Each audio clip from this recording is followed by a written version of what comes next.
there are two big, or the top three exchanges for Bitcoin, or for digital currency. One is, I forgot the name already. What's the biggest one? It's the one that bought Binance. The second is FTX. FTX basically looks like it issued a bunch of tokens, its own special tokens, which it valued itself, which it then sold to its second biggest shareholder, which is a related shareholder, to basically artificially inflate the books to make it look like they were liquid enough to be an exchange for Bitcoin. I don't know who the players are involved in this, but the bottom line of it is it was a total scam, fabricated equity out of thin air to falsify the books to make it look like they were liquid to actually carry on as an exchange. I'm gonna screw it up by being too simplistic, but one of the major shareholders sold hundreds of millions of dollars of his interest in the company. Binance then says issues a letter of intent to say we're going to buy out this company, and then revokes it or retracts it when they find out it's a house of cards. And now we're finding out that the guy behind it, what's his name? I know it ends in Fried, and I know his hair looks kind of like mine, which is already 2 strikes against me. Is a big political donor, second biggest Democrat political donor, donates, apparently, I guess, hedges his bets and donates to GOP as well, and has filed for Chapter 11. And this is basically going to be the straw that broke the camel's back of bringing in government regulation of digital currencies. I know I missed a bunch there, but help us out, make sense of what's going on, and the hush-hush aspect to what might be going on behind the scenes with this individual who seems to be wickedly politically connected. Yeah, I might do a whole separate hush-hush, which you can find at vivabarneslaw.locals.com. Hush-hushes are alternative narratives to the official narrative throughout of major events through history, and sometimes even predicting future ones. You can go back and watch our January 6th one that was done right after January 6th, and how many things are popping like that as we see the trials of the Oath Keepers and other cases. So this is a case that's got all kinds of components. So you got cryptocurrency, you got a guy who died in the Caribbean predicting that something was wrong in a certain way in suspicious circumstances. You have allegation, you have unexplained sources of original investment income. You have prominent Democratic donors and Democratic PACs and Democratic leaders of the would-be crypto regulatory space at the Commodities and Futures Trading Commission, as well as the Securities Exchange Commission, the CFTC, and the SEC. You have Tom Brady and major actors and major personalities who have been involved in marketing and publicizing it, even a basketball NBA stadium in Miami, no less. You got Bahamas, you got Argentina, you got Dubai, you got Hong Kong. So you got a little bit of everything. And you even have Ukraine that makes its necessary cameo appearance in any allegation of criminality or money laundering. So the short version of what took place is that this is the second largest crypto exchange for a lot of non-Bitcoin, often not even Bitcoin. It's more these other digital coins, some called stable coins, some called altcoins in the blockchain-derived space. And this guy was he's the son of a prominent tax lawyer, tax law professor at Stanford. His mom is also a Stanford law professor. His aunt is on the World Economic Forum and is one of the leading public health people in the world. And just to stop you there, when you say on, we're not talking featured on the website, actively involved in policy at the WEF. Oh, absolutely. Absolutely. One of the people they promoted more than anyone over the last half decade. Mm-hmm. This is a guy who graduates from MIT, goes and becomes a quant. That's a derivatives analytics, data-driven trader at a small boutique firm. And then a few years later, pops up on the crypto space. And suddenly he's getting big investors and big investments. He's making all kinds of money. Supposedly he's doing it arbitraging Bitcoin between the United States and Japan and other places. But when people have tried to find out what his original source for all his money was, it's always been vague and obscure. This is a case where Theranos meets Jeffrey Epstein in many aspects, as others have commented upon, even to the point of sex scandals and the like. sex scandals, Caribbean islands. You have all of that dynamic, allegations of blackmail and extortion lurking in the backstory as well. Even some suspicious suicides of whether a particular crypto individual was talking about this man. So Samuel Bankman-Fried, SBF as he's more popularly known, pops up on the scene in 2019, forming FTX, a crypto exchange, the goal being and offering things that some people at the time said seem a little suspicious. The goal was to get one of the great famous crypto frauds was actually a Canadian years ago. It appears that this guy just replicated a lot of what he did. How do you get other people's money? Well, you promise them things that sound too good to be true. So he was promising 8% rates of return that didn't quite make sense. Just deposit your crypto here and you'll get a great rate of return, and will help you leverage so that you can bet on other cryptos at 3x up to 10x levels. And a lot of people were, certain people were skeptical, but not Silicon Valley, not the Democratic Party political establishment, not the folks at the SEC or the CFTC, because this kid was wired and everybody connected to him was wired. They were MIT connected, SEC connected, CFTC connected, Biden administration connected, Silicon Valley connected. His father's a high-end tax lawyer, law professor, also clinical psychologist, reads like a Mark Robert novel in that aspect. And this guy sets up a very complex set of entities that look like Daddy had some help. Going from Hong Kong to the Caymans to the U.S. in ways that a lot of people found too Byzantine to even figure out exactly what was connected to what. The CNBC promotes him. Jim Cramer calls him the next J.P. Morgan. We're going to get into that, and when we get into Kevin O'Leary, as to the people promoting them and whether or not they took cuts for promoting them. We know that Kevin O'Leary was a paid ambassador, a paid sponsor, and an investor. Sorry, I just wanted to pause that, and we'll get back to that in a bit. And within the Bitcoin, or I should say crypto space, though all crypto sort of originally sort of triggered by Bitcoin, it's expanded into all these other altcoins and stable coins and so forth, and other methods and means of using blockchain, with a lot of controversy about how much of this is legit versus how much of it is a scam. The way SBF himself described his business practice led a couple of podcasters about a year ago to laugh and say, "You're describing a Ponzi scheme."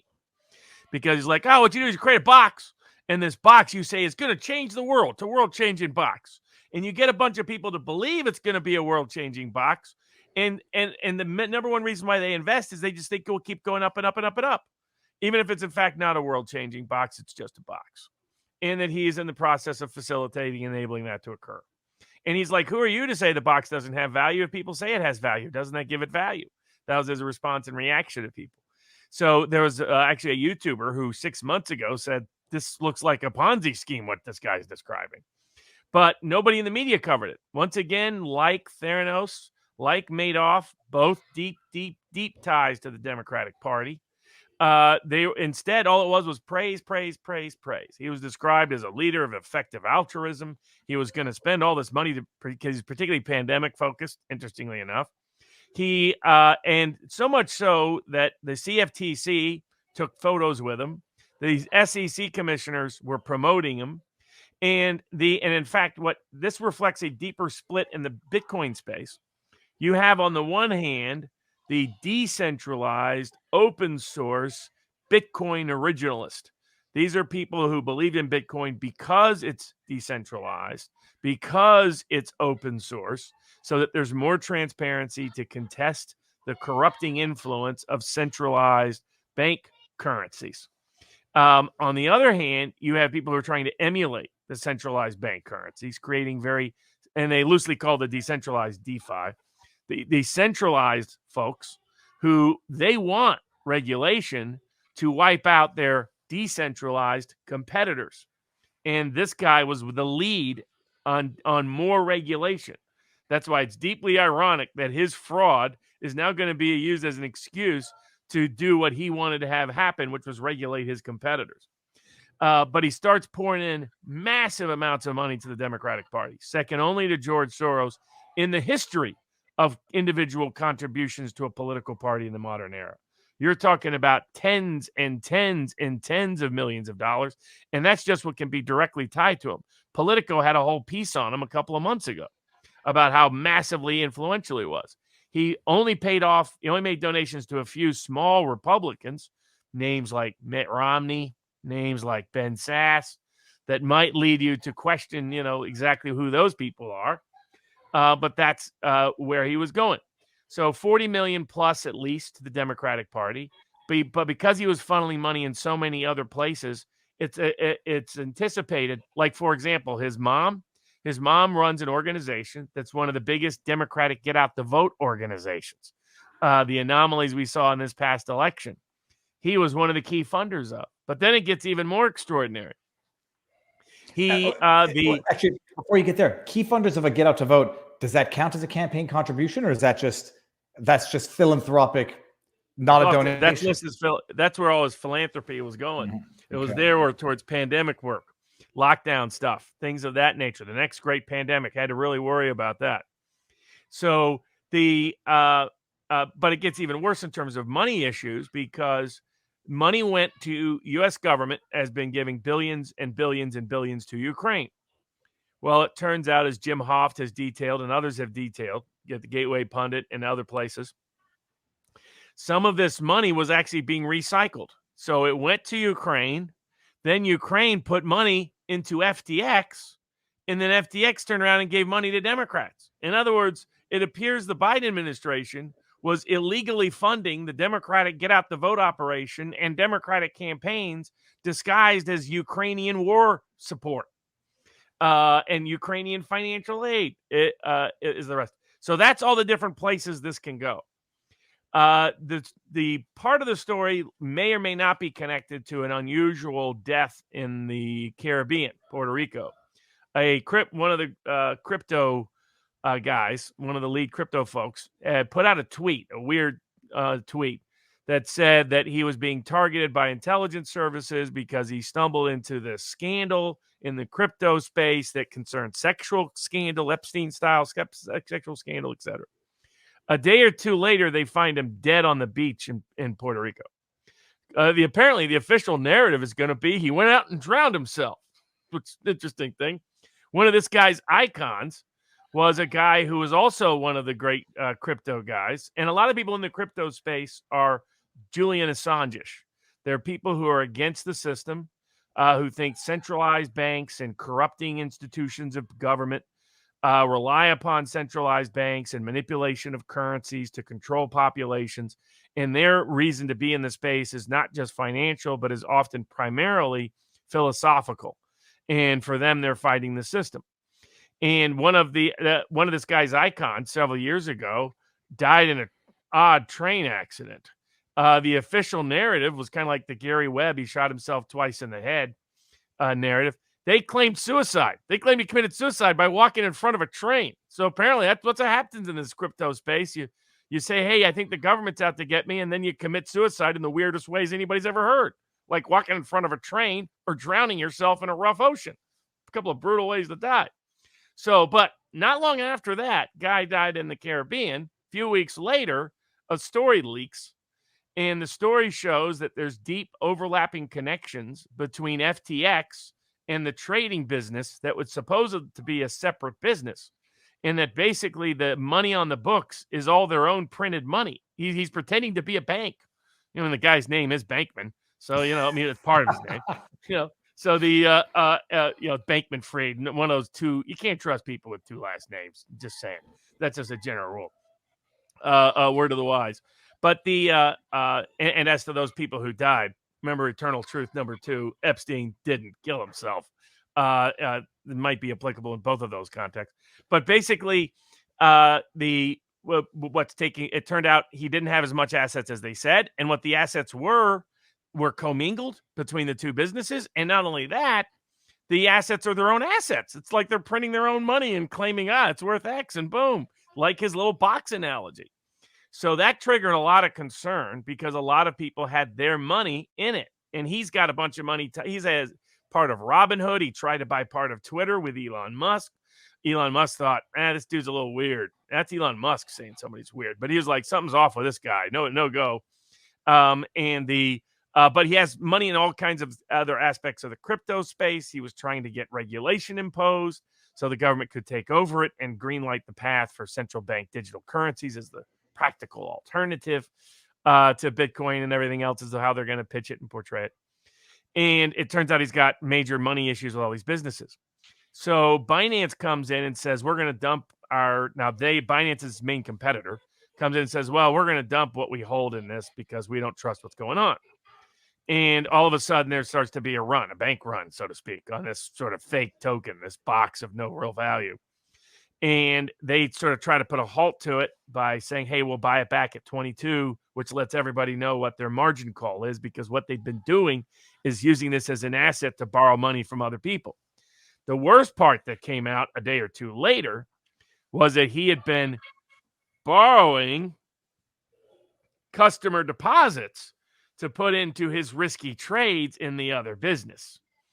So as all of this unfolds, he initially comes out and says, no problem, we'll get it fixed, just a liquidity issue. Turns out, of course, not a liquidity issue. Turns out it's an asset bankruptcy issue. A day after he said, no worries, no problems, he files for bankruptcy for all the entities. Not only that, another story comes out about how weird the whole getup is. Basically, he and all the executives are living together in a house where they're all sleeping with each other, and other kind of weird behavior appears to be going on. Allegations of blackmail, allegations of extortion, allegations of death threats, all kinds of weird stuff that sounds just like what this guy warned about a month ago that died under weird circumstances in the Caribbean. That was also in the crypto space. So then all of a sudden, all the panic hits, and they put a freeze on everything. Everybody's worried about what this all means. And at that time, they say, don't worry, it's bankruptcy, everything's going to be frozen. All of a sudden, money starts disappearing from FTX accounts. In fact, it looks like over $1 billion. They come out and they say they've been hacked. They somehow magically were hacked at the same time SBF stepped down. So the concern is that SBF is grabbing all the money, or somebody connected to him is, and he's running off.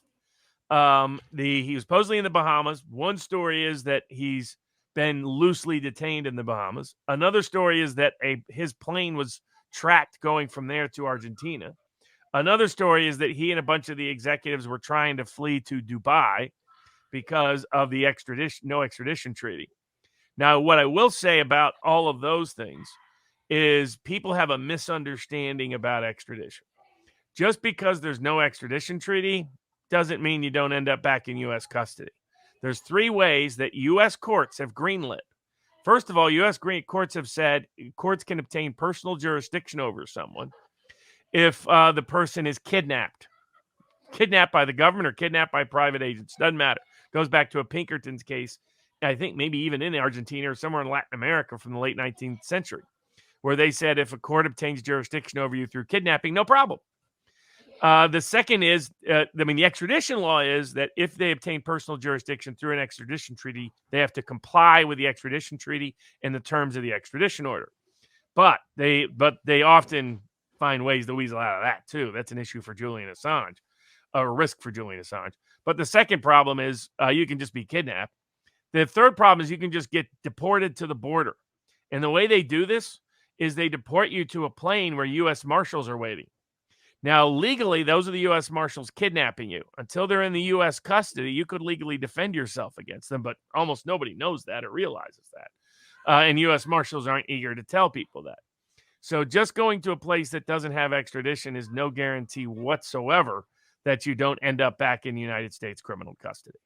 But that is where this case is. The question is, will the media, will Congress, will some smart prosecutor dig deeper to find out the degree of Democratic ties to this, or will the corrupt politicians use this as their excuse to grab even more power when the problem is concentrated power to begin with? It's interesting. It makes sense of some of the talking points I've heard, which are now he donated to both parties. He just donated nearly 40 million to one and however much to the other. About 10 grand to the other.